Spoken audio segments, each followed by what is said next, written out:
Welcome back to the show. Great to be here. First things first, when the interview ends, don't get up and leave immediately because people think like we're fighting and we're not. I don't want to overstay my welcome. Yeah, you just like, I know that you have places to be, but everyone was like, Trevor, did Bill Gates, did you offend him? I was like, no. That's what Bill Gates does. When he's done, he's done. He gets up and he leaves. Everyone else is like, hello, cry, and Bill Gates is like, I'm out, I'm done. That's how you become a billionaire. Welcome back to the show. Congratulations on another successful year of the Goalkeepers event.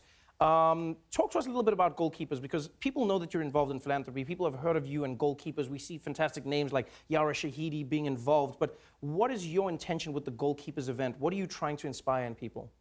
Well, all the countries in the United Nations made a set of commitments to improve the state of life, to get rid of disease, to fix climate change. And those goals, sustainable development goals, we need every year to sit down and look at, are we making progress? Right. We need to celebrate the heroes who are inventing new tools or doing work in the field. And we need to see if people are falling behind, how do we double down on that? And this is the 1 week of the year, because the UN's coming together, that we focus attention on these super important long-term issues. What I enjoy as well is I was lucky to be part of the event last year, and what I enjoyed was it's not an event that's focused solely on the leaders of the countries, but it's on the people in the countries who are leading themselves. So you have an event where I think this year was over 400 people, predominantly below the age of 40, and more than 50% of them are young women who are doing amazing things in their countries. What are some of the projects that they're undertaking that really impress you? Well, on the ground, the idea of getting new seeds to farmers, educating them, so they can deal with climate change and have more productivity. Women farmers are educating other women farmers. Right. Women are creating women's groups where they come together, educate each other about avoiding childhood marriage, talk about is the government, is the teacher showing up? Right. Are the vaccines there? And that kind of accountability really grows up from the community level, particularly with women as they band together. And so that's the kind of movement that we want to scale up, and in fact, we'd love to see it all over Africa. It's something that's growing in Africa, and one thing that has struck me is you're one of the most optimistic people I've met. And part of me goes, it's because you're a billionaire. I mean, I would look up and be like, yeah, I'm optimistic because of that. But you've been on the ground for a long time, and you've seen massive changes, predominantly in Africa and in Asia as well. You've always said to me, the world is getting better progressively. It doesn't mean we can stop, but the world is getting better. But then I ask you, Bill Gates, why does it feel like the world is getting worse? Well, the nature of news is that you're going to read about a plane falling out of the sky or a natural disaster. If we go 3 years with no plane wrecks, when do you put that headline there?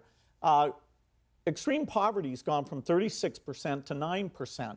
And so every day for 25 years, you could have run a headline, 137,000 moved out of extreme poverty today. That would be real news. And yet, it would feel kind of weird. Right. And so improvement is this gradual thing. We've cut childhood deaths in half over the last 25 years. We've raised agricultural productivity. And there's a lot of amazing heroes behind that. And so really understanding this framework that we focus so much on what's not done, right, that we can miss the lessons of what really works extremely well.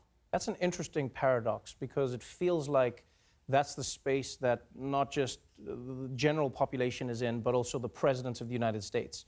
Because Donald Trump has not been afraid to say he's not a fan of giving money to other countries. He's not a fan of foreign aid. He doesn't understand why America pays for any other country.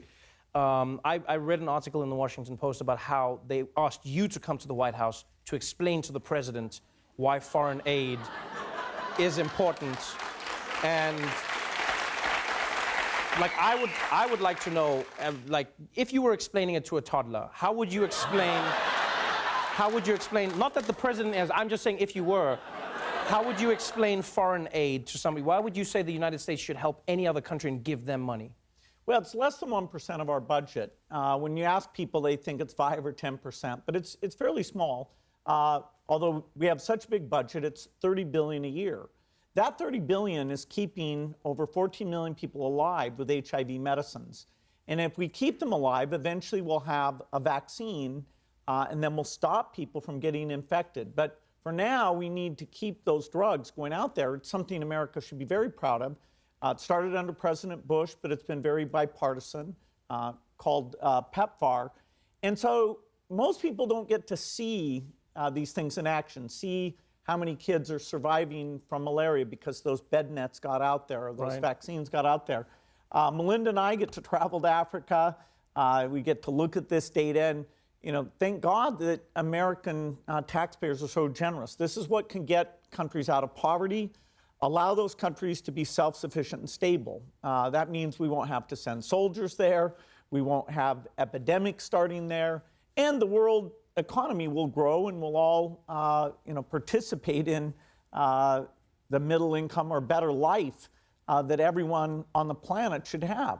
When you look at philanthropy, you have to look at it through a very specific lens, because a lot of people have a misconception, and that is those who have the money can just give it to those who do not, and then the problems of the world are solved. But the truth is, philanthropy cannot fix these problems. So what are you looking to do? Because even if you gave all of your money to a charity, the truth is it is a drop in the bucket compared to a government's budget, any government in the world. So what are you actually trying to do then?